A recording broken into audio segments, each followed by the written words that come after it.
Segundo paso para nuestra América.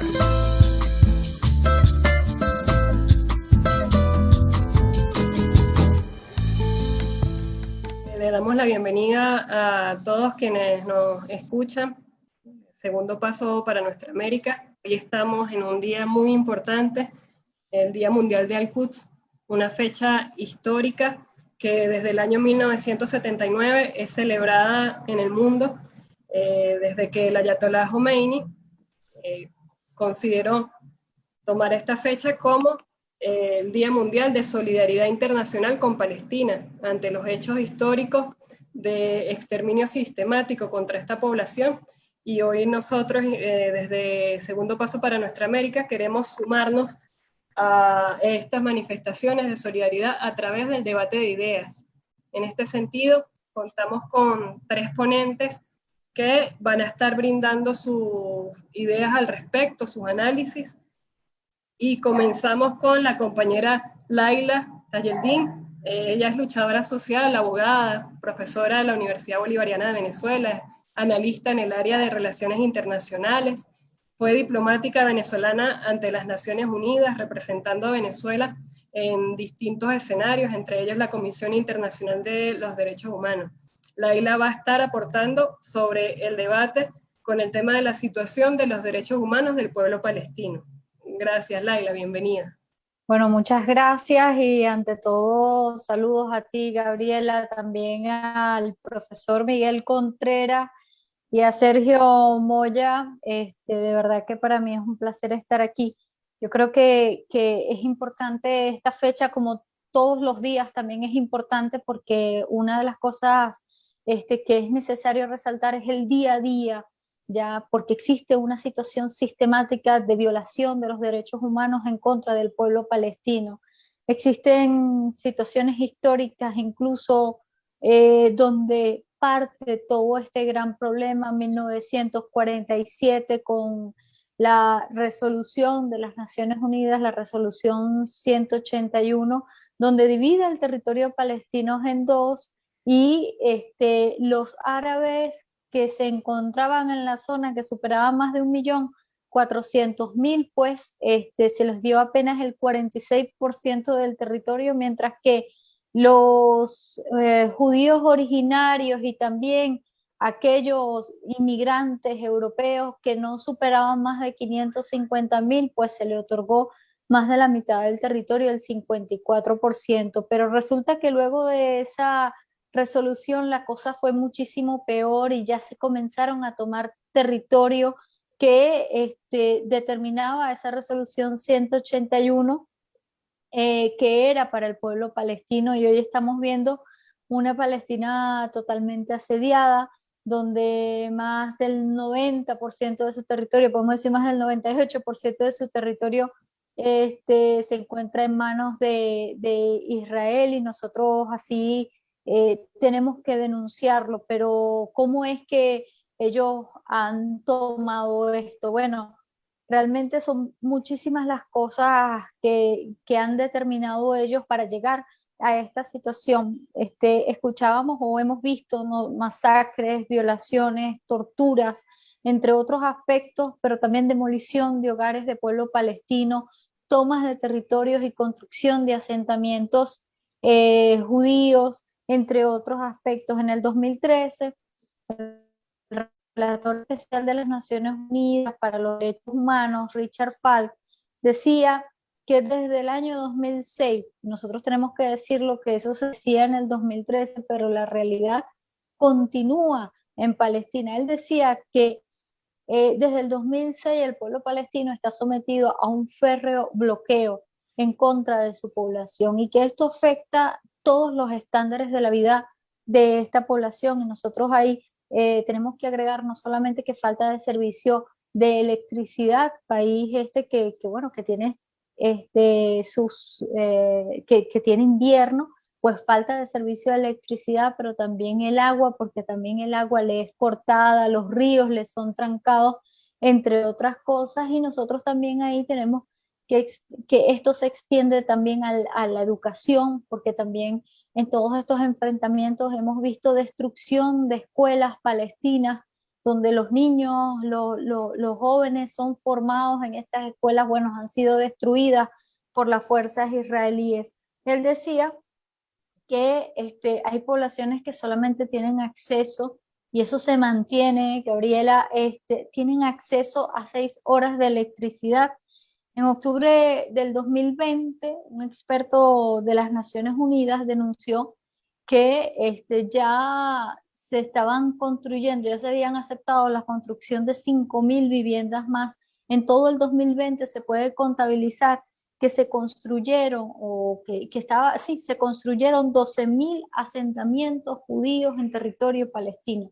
Estamos hablando de 12.000, pero eso es una práctica que muchos las han calificado de violatorias del derecho internacional y también de violatorio del Estatuto de Roma. Incluso nosotros tenemos que recordar que existe una resolución directa de Naciones Unidas aprobada en el 2016, recientemente, donde habla, es la resolución 2334, donde habla que Israel debe cesar inmediatamente la construcción de asentamientos en territorio palestino. Y apenas en el 2020 vimos esta cantidad de asentamientos, estamos hablando de 12.000 viviendas más que se han construido, pero esa política se mantiene en el 2021 y todavía se siguen haciendo esto. Pero a esto también le tenemos que agregar que en ese mismo año 2020, pues se destruyeron más de 300 hogares palestinos.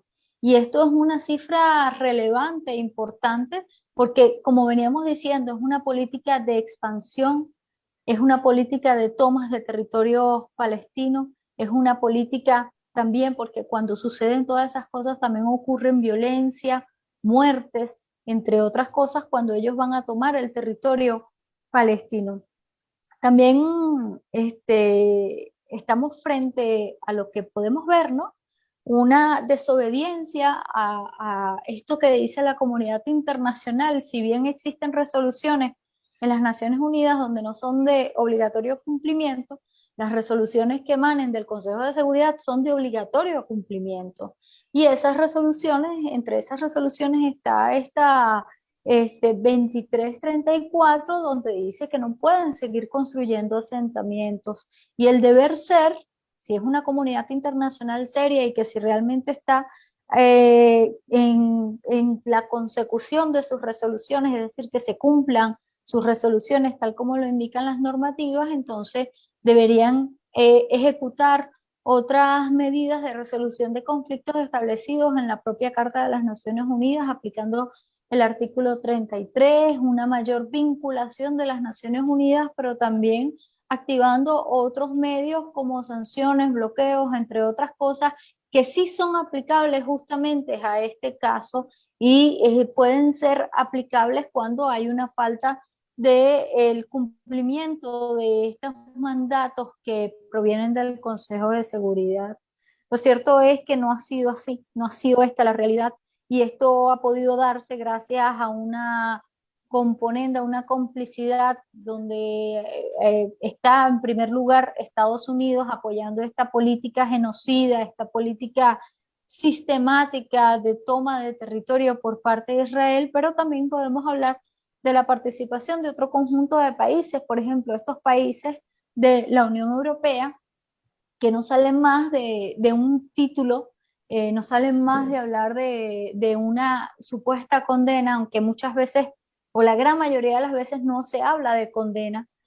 Y bueno, son muchas cosas más. Miren, hay varios, podemos decirlo, avance, ¿no? En marzo de este año, pues la Corte Penal Internacional habló de la apertura de una investigación sobre los crímenes que se están ejecutando por parte de las fuerzas de Israel en Cisjordania, en Jerusalén, incluida Jerusalén Oriental y la Franja de Gaza.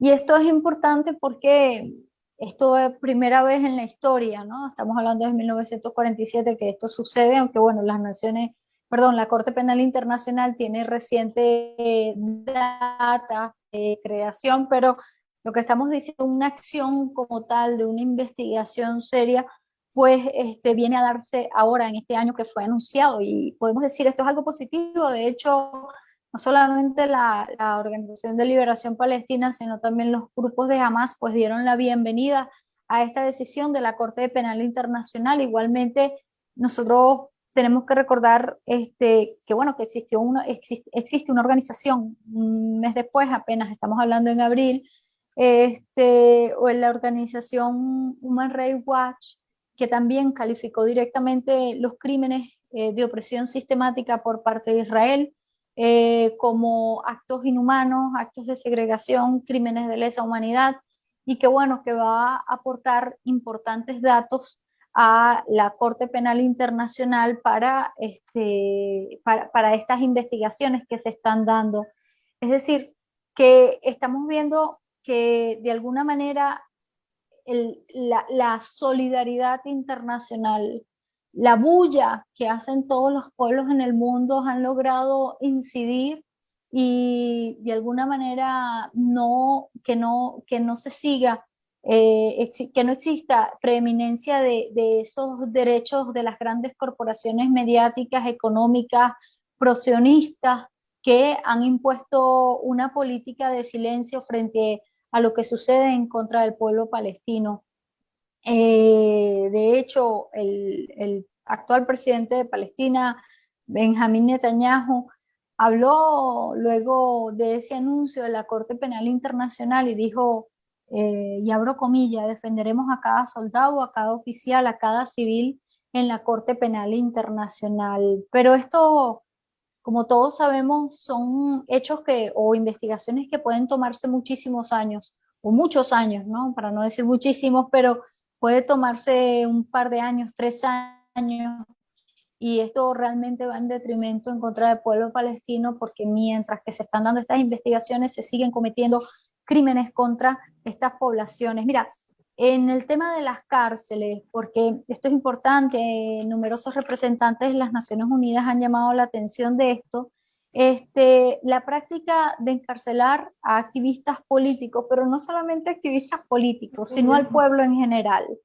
Y entonces ahí se contabiliza, y esto es un dato que da la Organización para la Liberación de Palestina, se contabiliza que actualmente existen 4.500 palestinos en cárceles israelíes, de los cuales 168 son niños palestinos.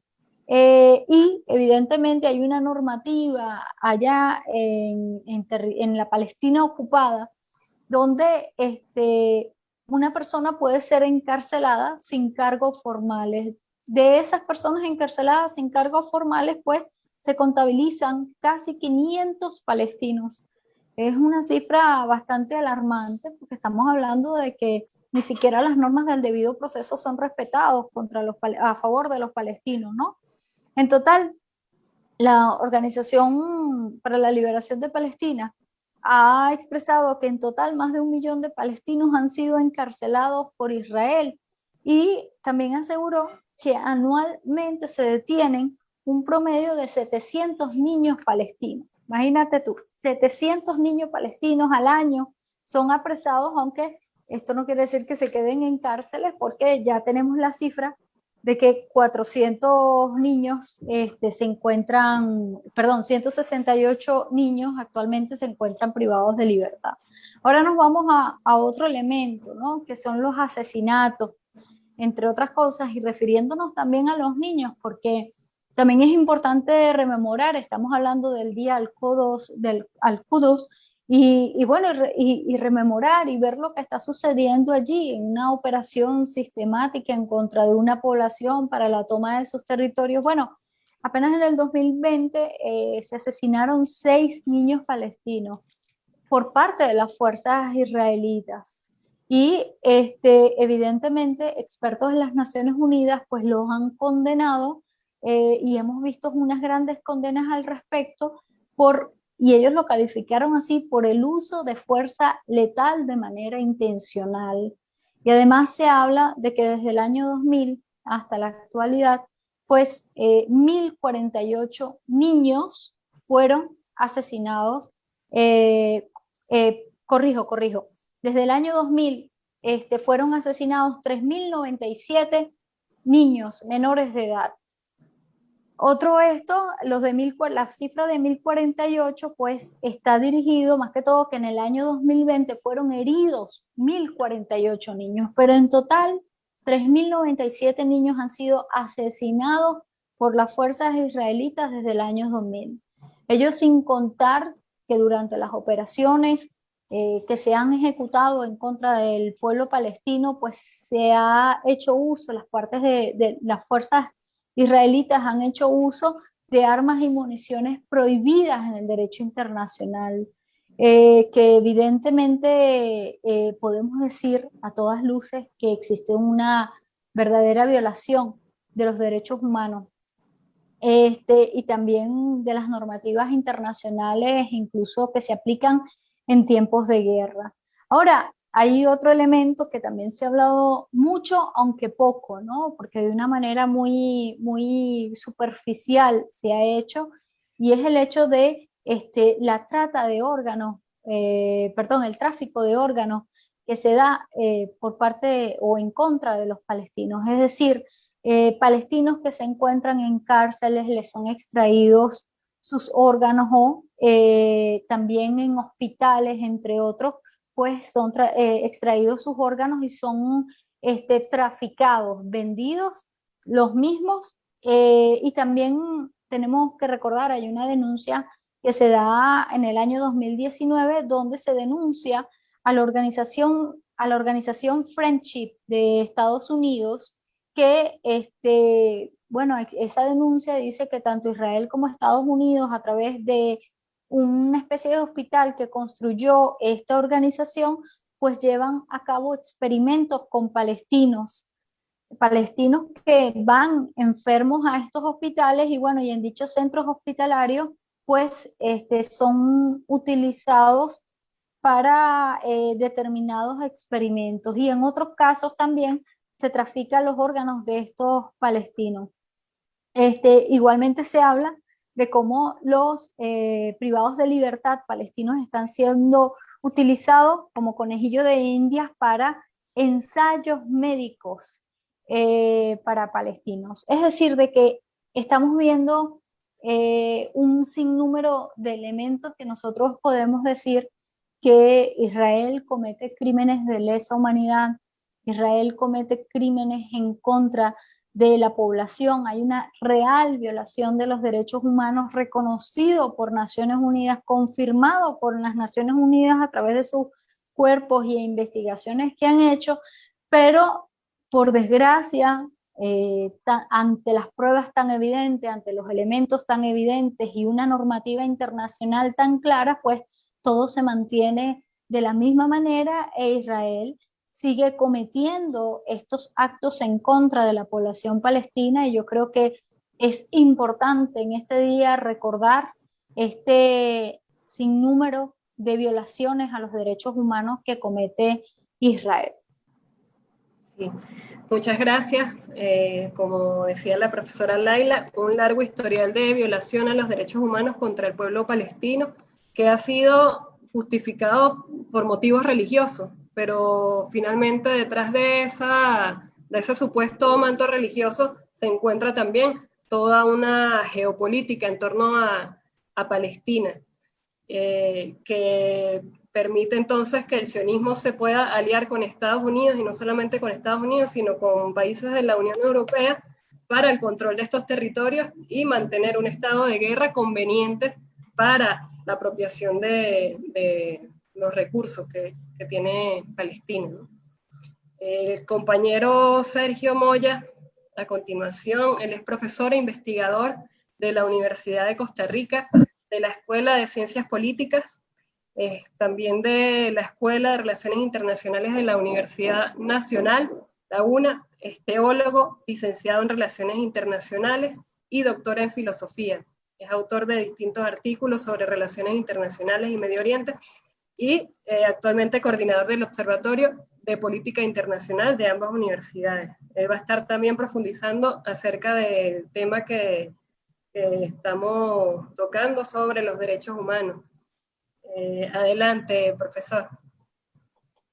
Muy buenos días, colegas. Para mí es un un gran gusto compartir esta mañana con ustedes. Un saludo al profesor Miguel, a la profesora Laila, a Ramón, que está también por ahí, y por supuesto a Gabriela, nuestra anfitriona.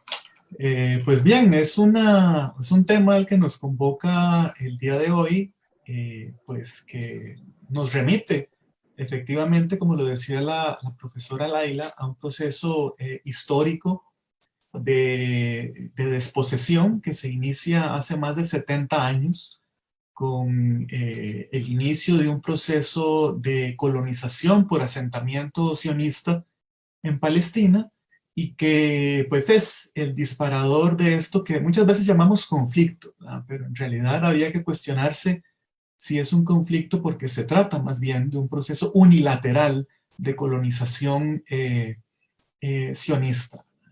Pero que en todo caso tiene una dimensión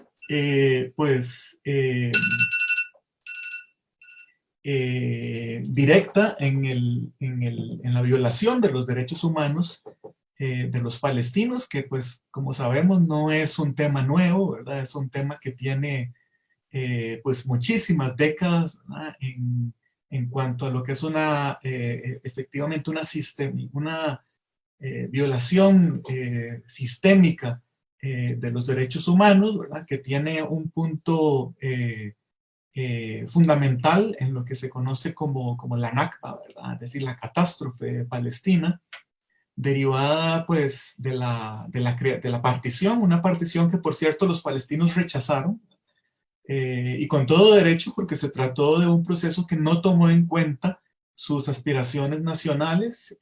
La ONU pues extralimitó, en este caso la Asamblea General, al sugerir una partición, pues que ese órgano de Naciones Unidas no tenía capacidad de proponer, ¿verdad? Pero en todo caso, bueno, sabemos, eso derivó en la partición del territorio, en la creación del Estado de Israel, y a partir de ahí de un proceso de expoliación continua y de limpieza étnica que continúa hasta el día de hoy, ¿verdad? Porque hemos estado atentos, creo todos, a los acontecimientos que han sacudido Jerusalén Oriental en las últimas horas, ¿verdad? Es decir, un proceso de expolio descarado de los hogares palestinos, de robo, ¿verdad? Porque esa es la palabra, ¿verdad?, que califica esas acciones de los colonos sionistas, pues que una y otra vez actúan con impunidad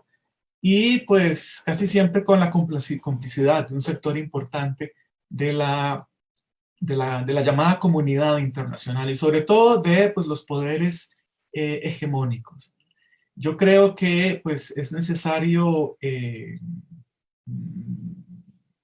insistir en la idea de que si bien lo que tenemos a partir del año 48, ¿verdad?, con esa limpieza étnica que se inicia con el Plan Dalet, ¿verdad?, que era un plan, ¿verdad?, agudamente calibrado por los sionistas para la expulsión de los palestinos y que derivó en la destrucción de más de 530 aldeas, ¿verdad?, la expulsión de casi 700,000 palestinos, ¿verdad?, que terminan su vida como refugiados en campos a lo largo de toda la geografía levantina, ¿verdad?, que continúa en la guerra de los 6 días, ¿verdad?, durante la cual pues, son expulsados decenas de miles también de palestinos, y que se acelera, sobre todo a partir de este acontecimiento de la guerra de los 6 días, con el proceso de colonización que se da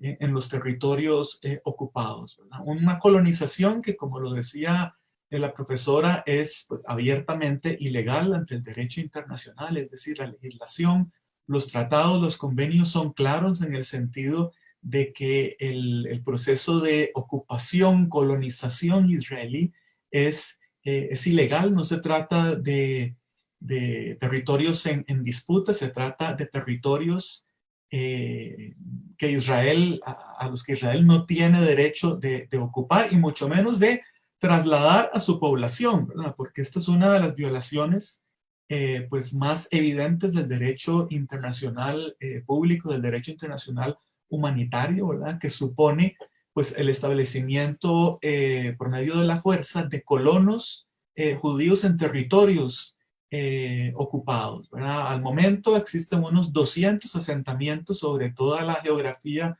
de Cisjordania, ¿verdad? Que pues abarcan aproximadamente un 15% del territorio de Cisjordania, pero que no implican solo una parte del territorio que es palestino que sea cercenado, ¿verdad? Sino una gran cantidad de infraestructura que pues limita constantemente la capacidad de los palestinos para vivir una vida decente, ¿verdad? Porque estamos hablando de 200 asentamientos, pero hablamos también de más de 150 checkpoints o puestos de control, ¿verdad? Que están establecidos sobre toda la geografía palestina y que impiden el libre tránsito de los palestinos. Estamos hablando también del muro, el llamado muro de separación o muro del apartheid, ¿verdad?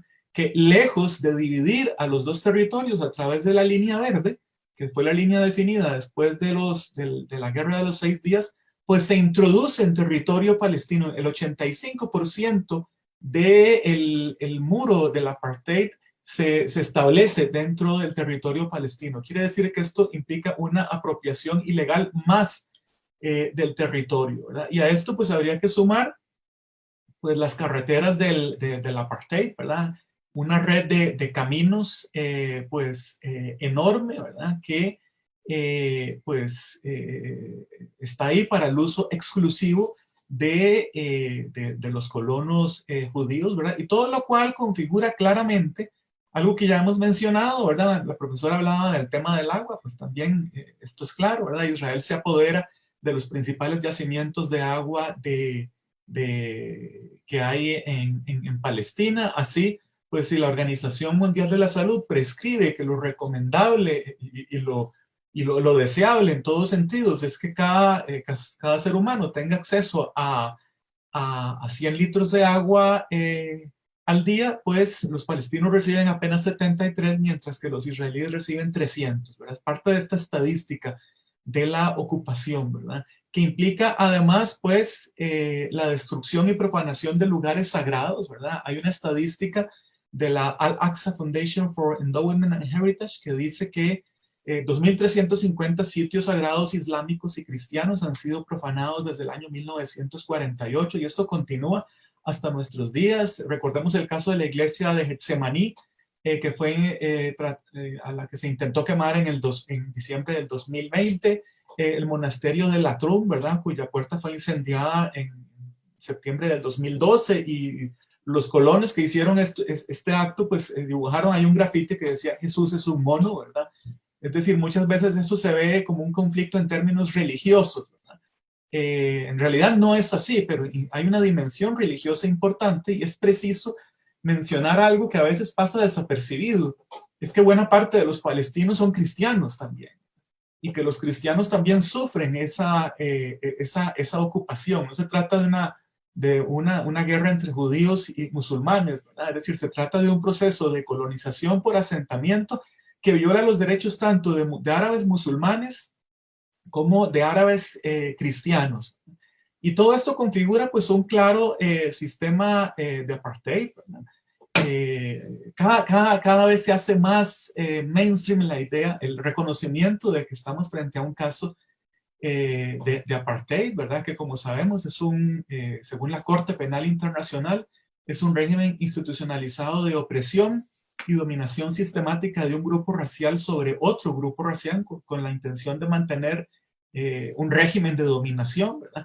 Y es algo que se ha reconocido, bueno, desde que se sigue, se da cuenta, se toma nota, ¿verdad? De la ocupación. Es algo que los palestinos tienen plenamente claro. Es algo que es cada vez más reconocido a nivel internacional. Yo quiero traer a colación el reconocimiento reciente que ha hecho la organización Human Rights Watch, que es una organización que vela por el cumplimiento de los derechos humanos, pero que tiene un perfil conservador. Pero lo relevante acá es que incluso sectores que antes se mantenían un mutismo a la hora de calificar lo que realmente implica la ocupación-colonización, ahora están reconociendo sin tapujos que se trata de un caso de apartheid, ¿verdad? de una similitud impresionante, por ejemplo, con lo que fue la opresión de los negros en la Sudáfrica del apartheid, y que es algo también muy interesante y es un hecho que también es poco conocido, es algo que reconoce la propia opinión pública israelí, ¿verdad? Es decir, los judíos israelíes en reiteradas encuestas, por ejemplo, en una hecha por el diario Haaretz en el año 2012, reconocen, el 58% de los judíos reconoce que existe apartheid contra los palestinos, ¿verdad? De manera que pues es una situación que se expresa en una serie de leyes que discriminan directa o indirectamente a los ciudadanos palestinos o a los residentes palestinos en los territorios ocupados, ¿verdad? A veces esta discriminación implícita en el apartheid tiene un carácter explícito. En otras ocasiones se presenta a través de textos legales redactados de una manera aparentemente neutral, pero que tienen o potencialmente tendrán un impacto dispar en los palestinos en cuanto a su implementación. Y estamos hablando de decenas de leyes. El Centro Legal para las Minorías Árabes en Israel, Adala, ¿verdad? Que tiene un sitio en internet donde se puede corroborar toda esta información, pues tiene un listado de más de 50 leyes israelíes discriminatorias contra los palestinos, desde la ley de retorno del año 50 a la ley de propiedad ausente del año 50 también, la ley básica de Jerusalén, la ley de entrada a Israel del año 52, la ley de la Neset del año 58, hasta desarrollos muy recientes en la legislación. Por ejemplo, la ley que establece que Israel es un estado de los judíos, ¿verdad? No de todos sus ciudadanos, ¿verdad? Lo cual pues hace más que explícita la discriminación contra los palestinos, que ya se trate de palestinos en los territorios ocupados o de palestinos que residen en Israel y que tienen alguna serie de derechos, pues sufren reiteradamente, ¿verdad? Y que, bueno, todo esto configura también pues un sistema, una sistemática violación a los derechos humanos. La profesora Leila hablaba de algunos casos, ¿verdad? Hablaba de la demolición de hogares, por ejemplo. Bueno, se calcula, según el Comité Israelí contra la demolición de hogares, que entre el año 67 y el 2020 se han demolido 60,000 hogares palestinos, ¿verdad? Esto es impresionante, porque se trata de un castigo colectivo ilegal, por cierto, ¿verdad? Que es utilizado, ilegal ante la legislación internacional, ante el derecho internacional, pero que es utilizado por Israel como un castigo colectivo que tiende también a desplazar y desocupar territorio que muchas veces después es ocupado por colonos israelíes, ¿verdad? Y que es una de las formas más abyectas de la ocupación y del apartheid, ¿verdad? Como también el tratamiento de los privados de libertad. Bueno, también yo me voy a hacer eco un poco de la denuncia de la profesora respecto a los niños. Israel es el único país del mundo que procesa de forma sistemática a niños en tribunales militares, ¿verdad? En donde pues estos no tienen un acompañamiento legal conveniente. Muchas veces son detenidos en medio de la noche, no hay un traductor que les diga cuál es la acusación que se tiene contra ellos. El 64%, por ejemplo, de estos niños detenidos enfrenta abuso verbal, humillación o intimidación durante su proceso de detención. Y bueno, esto nos lleva también a hablar, por ejemplo, de la tortura, ¿verdad? Que la tortura contra los palestinos se aplica de manera sistemática, ¿verdad? Contra ellos, según muchos informes, Naciones Unidas, Amnistía Internacional, Human Rights Watch, distintas organizaciones de derechos humanos, y que implica pues tortura posicional, violencia física severa, entre otras formas, ¿verdad? Humillación sexual y asalto, intimidación de familiares, ¿verdad? Los asesinatos extrajudiciales también, que son una práctica recurrente durante la ocupación, y la impunidad, ¿verdad? La impunidad, porque, por ejemplo, en el caso de las fuerzas de defensa de Israel, no se lleva nunca, casi nunca, una investigación exhaustiva cuando hay pruebas creíbles de uso ilegal de la fuerza contra los palestinos, ¿verdad? Y bueno, creo que me estoy acercando al límite de tiempo, ¿verdad? Es decir, por aquí podríamos pasar horas, ¿verdad?, reseñando referencias concretas, ¿verdad?, contra, que evidencian, ¿verdad?, el carácter sistémico de la violación de los derechos humanos, pero creo que lo podemos dejar por ahí para que sigamos con las exposiciones. Muchas gracias. Muchas gracias, Sergio. Igual ahora tenemos la segunda ronda de 10 minutos, donde pueden aportar un poco más y cerrar, ¿no?, la intervención. Es muy importante, el profesor Sergio hacía mención a todo lo que significa el proceso de violación a derechos humanos como un apartheid, y precisamente se trata un poco de eso, ¿no? Bueno, un poco no se trata de eso, se trata también de imponer la cultura occidental que nos dice que el ser humano de Occidente es el ser humano perfecto, el otro no existe. Es por eso que podemos ver cómo en el marco internacional, en el marco legal, en el derecho público internacional, a pesar de que hayan denuncias sistemáticas y permanentes y se reconozcan la violación de los derechos humanos contra Palestina, esto finalmente no procede porque hay una cultura que se quiere ocultar, que se quiere pisotear, y digamos que se quiere negar. Esa cultura, ese otro y otro ser humano, no entra en el marco de los derechos humanos, que desde Occidente son considerados.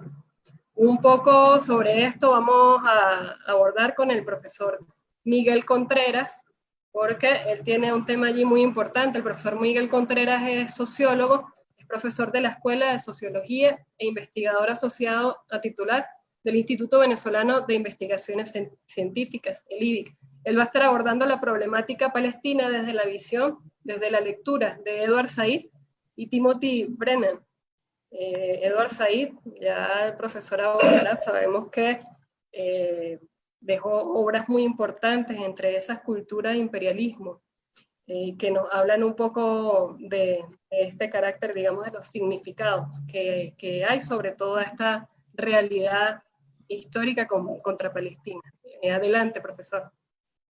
Bueno, muchas gracias, Gabriela, por la invitación, igualmente a Ramón por la invitación que me hacen a participar en este día importante de publicitar de cara a representar exactamente el significado de lo que padece el pueblo palestino. Igualmente quiero enviarle un saludo al profesor Alaila y al profesor Sergio Moya, ¿no? Profesor Alaila, en otras oportunidades hemos conversado y discutido distintos aspectos de estas cosas exactamente. Entonces, bueno, yo quería comenzar diciendo algunas cosas que son, es decir, cuáles son las formas de representación que tiene el tema palestino en el mundo, las formas de representación. Y las formas de representación tienen que ver con algunas dimensiones geopolíticas, geoeconómicas y religiosas que aparecen tras bambalinas, ocultadas a la opinión pública, ¿no? Y uno pudiera decir, citando a dos investigadores israelíes de la Universidad de Tel Aviv, como es Norman Finkelstein y el profesor Solomon Xon, que de una manera u otra han presentado el conflicto, y estoy de acuerdo con lo que decía el profesor Sergio Moya, que no puede presentarse como un conflicto, pero en términos propedéuticos, voy a utilizar la noción conflicto, digamos, la ocupación israelí sobre el pueblo palestino, porque es un proceso de ocupación y de despojo sistemático, tal cual como lo enumeró la profesora Laila, ¿no? Entonces, este proceso de despojo existencial y territorial tiene algunos antecedentes importantes. El primer antecedente es una cosa que cita el profesor Norman Finkelstein, que dice cómo surge la industria del holocausto a nivel global. ¿Qué es exactamente la industria del holocausto? La industria del holocausto indudablemente tiene una relación directa con la Segunda Guerra, y esa relación directa con la guerra, es la representación del horror que digamos, el nazismo cometió contra el pueblo judío, contra los gitanos, contra distintas poblaciones dentro de distintas poblaciones étnicas y no solo a la población judía, pero que en cierto modo la representación pareciera que fuera el único pueblo que sufrió los horrores del nazismo, ¿no? Lo primero es cómo surge esta representación del Holocausto. Y esta representación del Holocausto surge en un momento determinado, vinculado también a la lectura geopolítica de los Estados Unidos sobre el proceso de descolonización en el Oriente Medio y África y el tema de la guerra de los 6 días, ¿no? Aquí hay un elemento bien importante porque Israel se convierte en la punta de lanza de los Estados Unidos en la zona del Medio Oriente. En algún momento, con el gobierno de George W. Bush, se intentó convertir esta zona en lo que ellos llamaban el Gran Oriente Medio, que iba desde África Central hasta Afganistán. Es decir, una zona completa que se le iba a llamar el Gran Oriente Medio, ¿no? Entonces, pero lo importante de destacar aquí sobre la industria del Holocausto es que la industria del Holocausto tiene una dimensión que es profundamente, es decir, lo que intenta, por encima de cualquier razón, es criminalizar cualquier tipo de postura anti-israelí como es decir, como partícipe es decir, cualquier postura anti-israelí se convierte de una manera u otra en un tema antisemítico y convertirse en un tema antisemítico en cierto modo se vincula con el nazismo. Eso es como uno de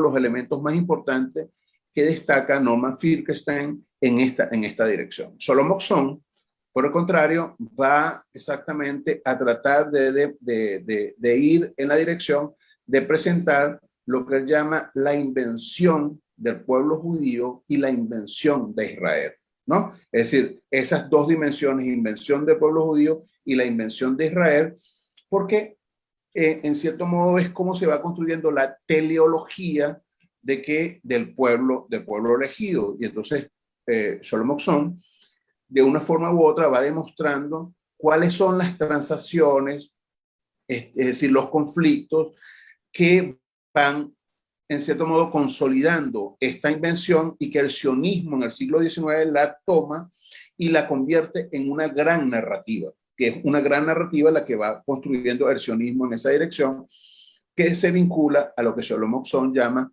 tanto la invención del pueblo judío como la invención del pueblo de Israel, ¿no? O sea, dos invenciones, por llamarlo de alguna forma. Estos son temas que son previos a todos los temas en los cuales nosotros estamos, porque sirven de una forma u otra para fundamentar y representar ahora, entonces, haciendo la distinción, el conflicto israelí-palestino y sobre todo sustraer ese conflicto exactamente de lo que es un despojo sistemático y progresivo de los derechos del pueblo palestino, ¿no? Es decir, es la forma como se representa este tema. Y esa forma de representación es uno de los temas más importantes en los cuales nosotros participamos. Es decir, aquí voy a citar a Edward Said, porque Edward Said, una de las cosas que dice es cómo nosotros participamos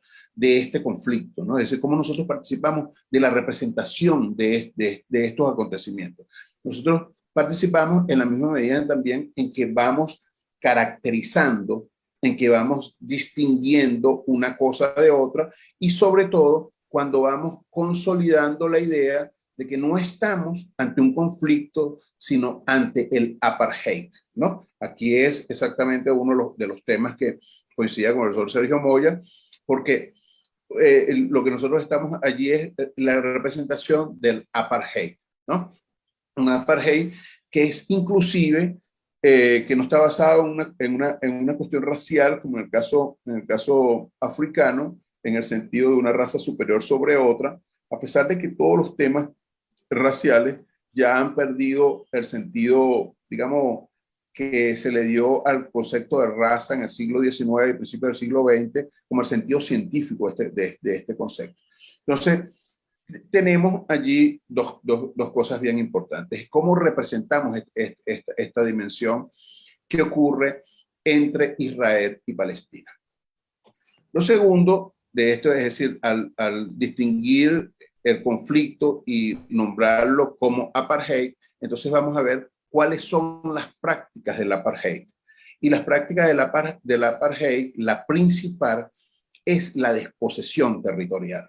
Es decir, el tema sistemática de cómo la desposesión territorial, de una manera u otra, va arrinconando, acechando, confinando a una cárcel, una gran cárcel, al pueblo palestino, ¿no? Es decir, y ese confinamiento tiene que ver exactamente con cortes de agua, con cortes de luz, con cortes de energía de distintos tipos, tal cual como lo describió la profesora Laila. Es decir, cómo todos estos temas de desposesión, en cierto modo, van acompañados con algunas prácticas sistemáticas de cortes de energía, y estos cortes de energía, en cierto modo, van construyendo la noción de confinamiento desde el punto de vista subjetivo, es decir, confinan subjetiva y territorialmente a la población palestina, ¿no? Entonces, este confinamiento subjetivo y territorial tiene además una representación bien importante, es decir, esto ha tenido todo un conjunto de acuerdos, ha tenido un conjunto digamos, el tema de los dos estados, es decir, ha habido una importante muestra de la opinión pública internacional en solidaridad con el pueblo palestino, de presentar todo, digamos, los requerimientos y las demandas del pueblo palestino en un marco mucho más amplio que los acuerdos a los que se llevó en la década de los 70 en adelante, ¿no? Es decir, tratar de ir en una dirección que abarca un poco más todo esto. Entonces, ¿qué sentido tiene esto para autores? Y entonces, porque estoy enfocado en el tema de la representación, en la representación de lo que es la desposesión territorial y existencial, afectiva, histórica, epistémica, subjetiva que hay en el apartheid de Israel sobre el pueblo palestino. Entonces, en las formas de representación, uno de los temas centrales sería un autor como Edward Said, que Edward Said lo que nos llevó a nosotros aquí, esto me parece bien importante, porque Said fue, en cierto modo, un interlocutor bien importante en la Universidad de Columbia, en los Estados Unidos, del conflicto, digamos, lo voy a insistir, lo digo en términos pragmáticos, pero indudablemente vale la distinción de el conflicto israelí-palestino dentro de los Estados Unidos, ¿no? Entonces dice, ¿qué fue lo que era lo importante? Lo importante era mostrar, Said hace un libro que es bien importante, que funda los estudios postcoloniales, que además de que funda los estudios postcoloniales, se presenta como una alternativa teórica y política a todo el proceso de descolonización que se había dado entre la década de los 50 y la década de los 60 en distintos lugares del mundo, y por qué se presenta como, como esa doble fundación, la fundación tanto de los estudios postcoloniales como también tratar de representar una alternativa política. ¿Qué es la primera? ¿Qué es lo que nos dice nosotros Edward Said? Edward Said dice, Occidente presenta al otro oriental, ¿verdad? Al orientalismo, lo presenta como un otro que no tiene historia, un otro que es esencialista, es decir, que su visión de la naturaleza humana es una visión fija e invariable en la naturaleza humana, y en esa visión fija e invariable de la naturaleza humana lo hace un pueblo sin historia. Esa representación es una representación que comienza en el siglo XVI y se va consolidando hasta convertirse en la forma como Europa, yo le llamo a esto, y Estados Unidos eurooccidental, la visión eurooccidental, representa a ese otro como un ser sin historia y como un ser esencial, sin ninguna variabilidad en su naturaleza humana. Lo que trata de rescatarse ahí en esta dimensión es que esta forma de representación en cierto modo no es una forma de representación, es una forma de colonización. Y al ser una forma de colonización, lo que nos está diciendo allí es que esta forma de colonización va creando los prerequisitos funcionales para la colonización posterior o para la justificación de la colonización posterior o para la colonización, para la justificación de la conquista posterior. Es decir, al presentar a este un pueblo sin historia, invariable, con rasgos, digamos, deterministas, entonces representa a ese otro de esta forma. Entonces, el otro, el palestino, es presentado en una forma esencialista y sin historia. ¿Dónde es presentado como un ser esencialista y sin historia el palestino? El palestino es presentado así exactamente en los grandes medios. Es decir, estos grandes medios, de una forma u otra, también van construyendo, manufacturando, utilizando la noción de Noam Chomsky de la manufactura del consenso, manufacturando la visión industrial de las empresas de la información de ese otro palestino, de el apartheid contra el pueblo palestino, ¿no? Entonces, esta forma, creo que el trabajo de Saik, posteriormente ha surgido una, digamos, biografía importante de Saik, hecha por el profesor Timothy Brennan de la Universidad de Minnesota, en el que rescata exactamente algunas dimensiones que son importantísimas en la obra de Saik, es decir, esa dimensión política, su participación en la construcción de otra mirada alternativa sobre el tema palestino en Estados Unidos y Europa, y sobre todo el silencio posterior, que tanto el profesor Sergio como Laila lo dicen indirectamente, el silencio posterior que viene después del 11 de septiembre del año 2001, que creó un nuevo entramado jurídico que permitió la guerra preventiva. ¿Qué es la guerra preventiva? La guerra preventiva creó también la ley patriota, y entonces es decir, si yo presumo que alguien va a tener un delito, yo antes de que cometa el delito lo apreso, ¿no? Entonces, antes de que si alguien piensa alguna cosa, entonces ya hay un poco, eso sería como la noción de criminal de George Orwell en 1984, ¿no? Pero aparece esa dimensión.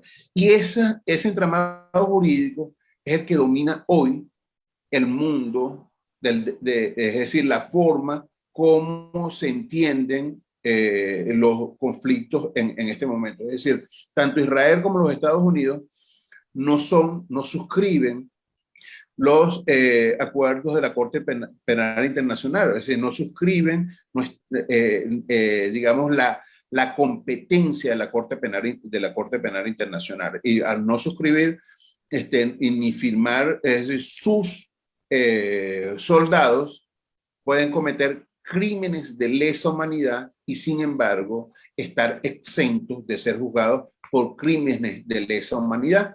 Y aquí, con esto creo que termino porque ya me corresponde, está el tema que fue denunciado en su momento como la justicia a los vencedores por un filósofo del derecho como Danilo Solo, y ver digamos, los juicios de Nuremberg y Tokio como el juicio de la justicia de los vencedores. Es decir, los vencedores imponen un sentido de justicia que se corresponde con los intereses estratégicos que van desarrollando y que van a pensar a posteriores, ¿no? Me disculpan si me pasé. Muchas gracias. Muchísimas gracias, muy, muy interesante su presentación. Precisamente un poco quisiera ya para el cierre de cada uno de ustedes hacer una reflexión, ¿no?, previa. Palestina se encuentra en medio de un bloqueo naval, terrestre y aéreo. Y bueno, como consecuencia de ese bloqueo, distintos ámbitos de los derechos humanos han sido violentados, son permanentemente violentados. Y hoy nos atravesamos pues una realidad particular frente a la pandemia del COVID-19. Y dentro de esos ataques que planteaba el profesor Sergio Moya, que iniciaron en enero, se dio a conocer que muchos hospitales en Palestina fueron bombardeados y que, bueno, el acceso a los distintos insumos para atender la situación de pandemia en Palestina son bloqueados por Israel de una manera intencional, por supuesto. Entonces es interesante que poder pues, aportar algunas ideas sobre este tema en este contexto de pandemia, cómo Israel busca llevar a Palestina a una situación catastrófica, ¿no? Entonces, eso como un elemento para la participación de ustedes, dejando abierto ya las ideas que ustedes tendrían planteado. Vamos entonces a escuchar a cada uno de los ponentes y plantearán esas ideas y darán cierre al espacio, ¿no? Comenzamos entonces con la profesora Laila. Bueno, gracias, profesora Gabriela. Sí me parece muy importante este último aspecto, bueno, porque todos estamos viviendo, o a nivel mundial se está viviendo una pandemia que, bueno, que de por sí azota a todos los pueblos, ¿no? Pero en el caso del pueblo palestino, ya la situación venía muy mal, ya la situación de los derechos humanos del pueblo palestino venían, bueno, cada vez degradándose, y con este nuevo hecho que es la pandemia, pues viene a ahondarse aún más. La llegada de insumos médicos fueron bloqueados, pero también fue bloqueado la transferencia de impuestos aduaneros a las autoridades palestinas por parte de Israel.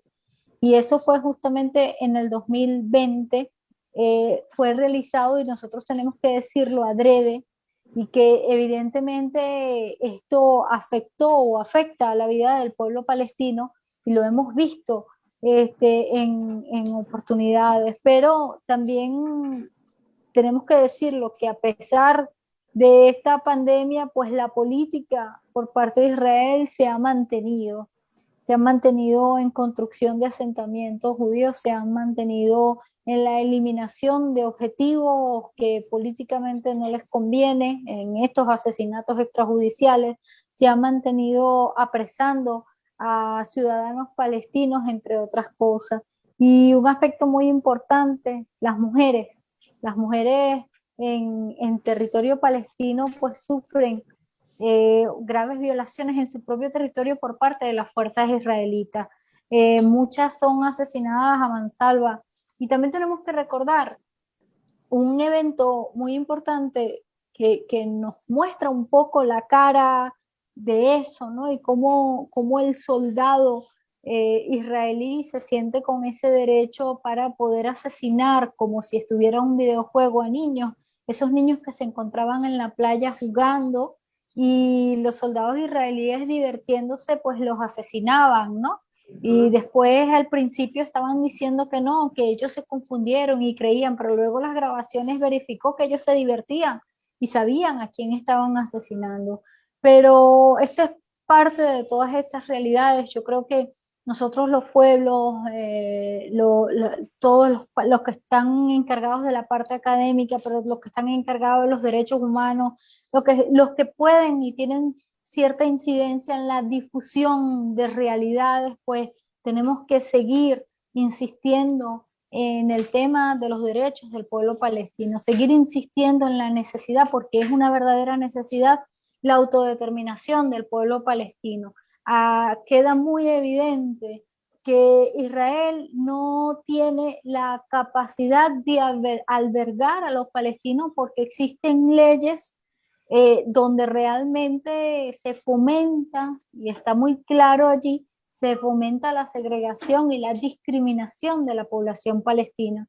Entonces no existe ni capacidad ni nada por el estilo, y bueno, y lo demostró desde un principio cuando comenzó a tomar más territorio y a sacar a los palestinos de sus hogares, a pesar de que existían resoluciones de Naciones Unidas donde decía que no existía el derecho de sacar a los palestinos de sus hogares, sino es que más bien es simplemente el territorio pasaba a ser de Israel, pero no quiere decir que los palestinos tienen que ser sacados de su hogar. El hecho es bueno, que este tipo de políticas la vimos desde un principio, vemos que no hay capacidad y que nosotros estamos en el deber de seguir denunciando esta situación, de no dejarnos amilanar cada vez que nos señalen de antisemitas, de antijudíos, porque bueno, porque hasta incluso mucha población judía de muchas tendencias en ese país en cuanto a la religión judía, los judíos ortodoxos, entre otros, apoyan la causa palestina, reconocen que el pueblo palestino tiene derechos sobre sus territorios y que evidentemente lo que está cometiendo el Estado genocida sionista de Israel es un verdadero genocidio en contra de este pueblo palestino.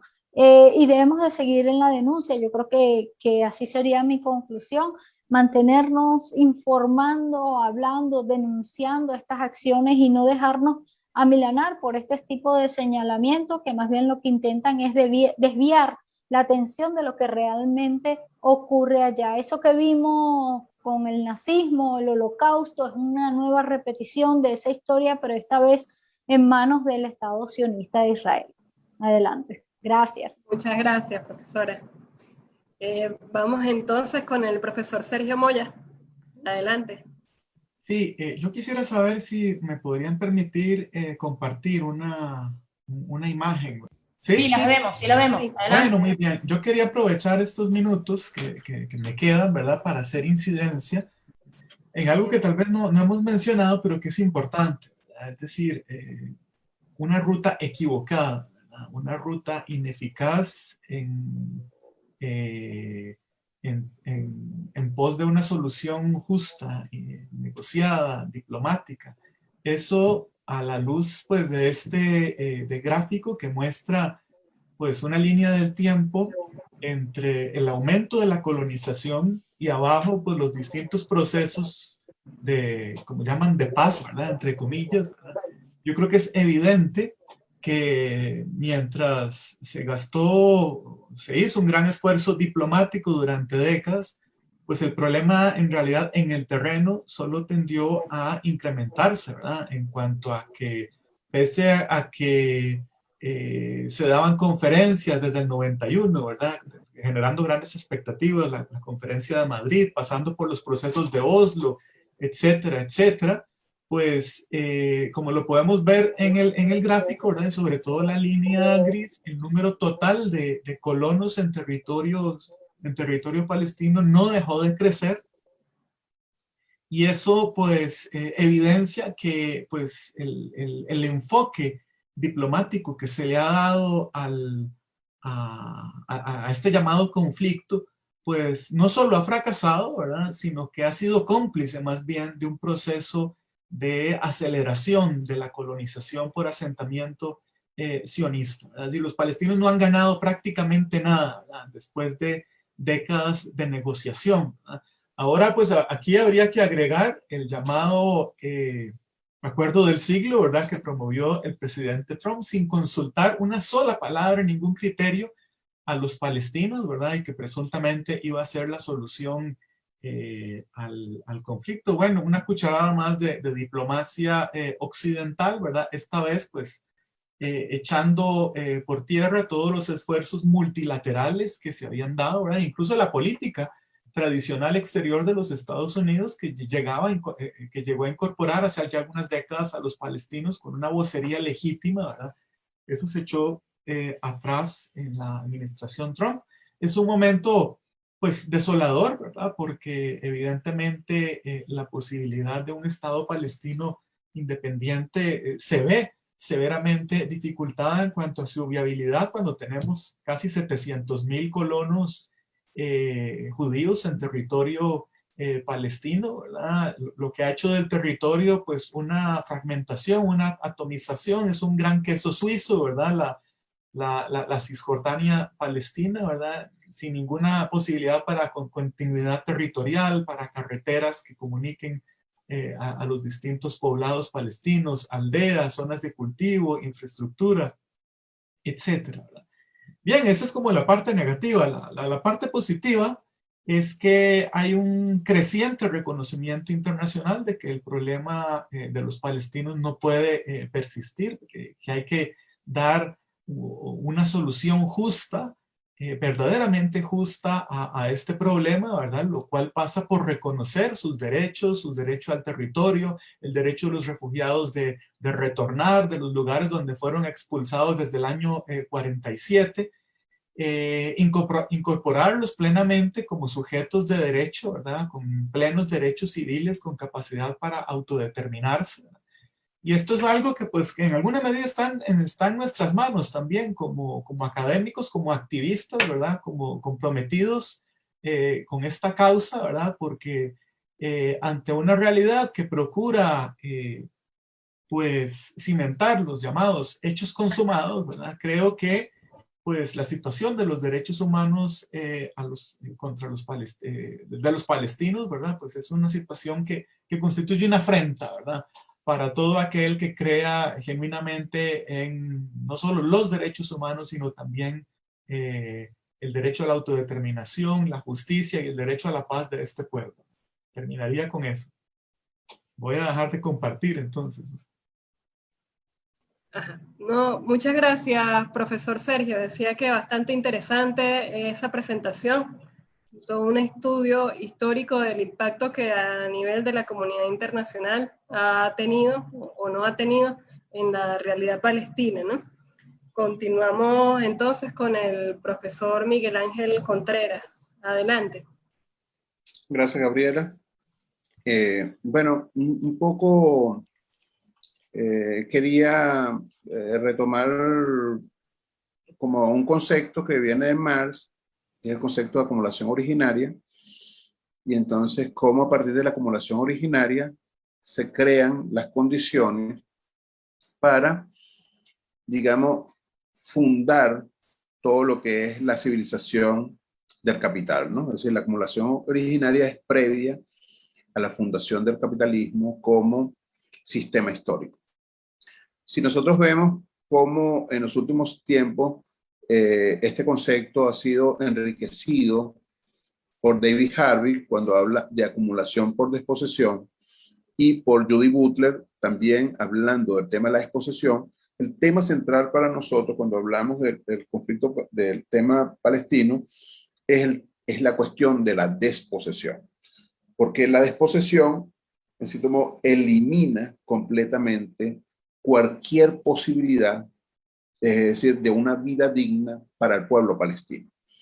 ¿Y qué es exactamente la desposesión? La desposesión es, yo decía hace un momento, sobre la representación digamos, del tema palestino, y entonces la representación del tema palestino es, desde el punto de vista de los medios, es tratar de hacer desaparecer el tema palestino del tema de los grandes medios y presentar a un Israel amenazado como el tema central cuando hablamos de el conflicto en el Oriente Medio. Un Israel amenazado por un inexistente tema palestino. Entonces, el borramiento que se produce del tema palestino es una de las estrategias mediáticas de las grandes corporaciones y de los intereses geopolíticos de los Estados Unidos y de su enclave israelí en la zona, ¿no? Entonces, ese es sería como uno de los temas previos. Ahora, cuando nosotros miramos eso y tratamos de ver un drama que se cruza con otro drama, que es el drama de digamos, el drama de la pandemia, entonces encontramos varias cosas. Es decir, el drama de la pandemia es también un drama sanitario en donde uno de la cuestión del tema palestino son los cortes de agua, los cortes de luz, los cortes de distintos tipos de energía, el cercamiento, el confinamiento y la destrucción de la propia historia, es decir, pero de una manera sistemática, ¿no? El tema de los niños es central, porque el tema de los niños es tratar de eliminar la tradición dentro de el propio pueblo palestino, ¿no? Es decir, hay un tema allí sistemático que es mucho más delicado, mucho más dramático, porque son las propias prácticas que se hicieron en la Segunda Guerra con lo que se llamó el Holocausto. Esas propias prácticas las practica Israel contra el pueblo palestino. Pero sobre todo es que no se presenta eso, se presenta al soldado israelí atacado por una piedra, como, es decir, como se presenta como esta es la violación de la soberanía, un ataque de un niño con una piedra a un soldado israelí, ¿no? Entonces esa es la desproporción de lo que en la cual nosotros nos encontramos, ¿no? Entonces, pero cuando miramos esto y miramos la pandemia es que indudablemente uno de los temas que surgió de la guerra preventiva es que lo llamaron efectos colaterales, es decir, cuando se bombardeó algo y cayó un hospital, eso no es un efecto colateral, es un efecto sistemático exactamente.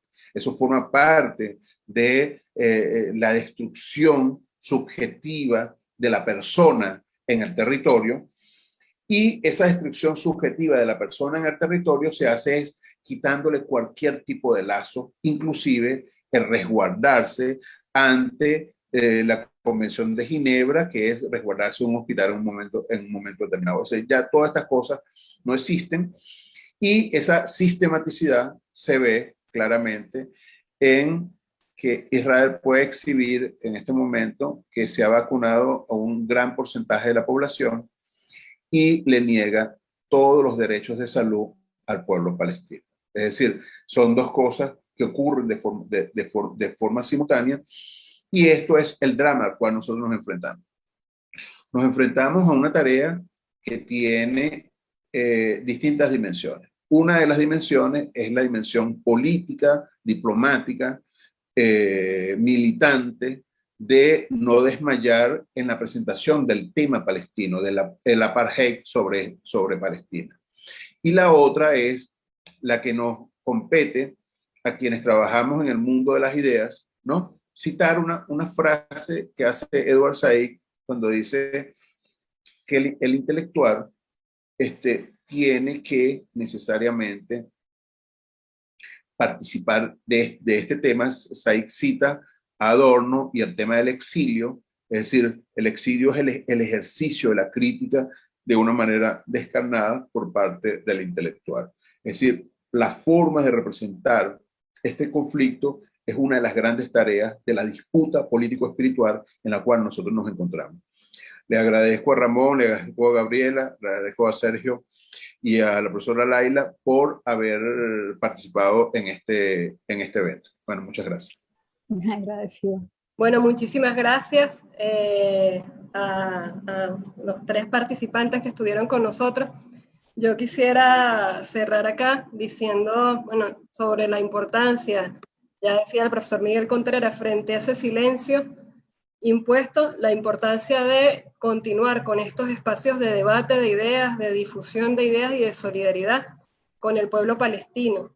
Quiero cerrar con las palabras de Ayatollah Khomeini al declarar el Día Internacional de Al-Quds, el Día de Al-Quds, por la solidaridad internacional con Palestina. Dice así: a lo largo de todos estos años he advertido a los musulmanes del peligro del ocupante israelí, que estos días ha intensificado sus feroces ataques a los hermanos y hermanas palestinos, y que está bombardeando especialmente las casas de los combatientes palestinos en el sur del Líbano para aniquilarlos.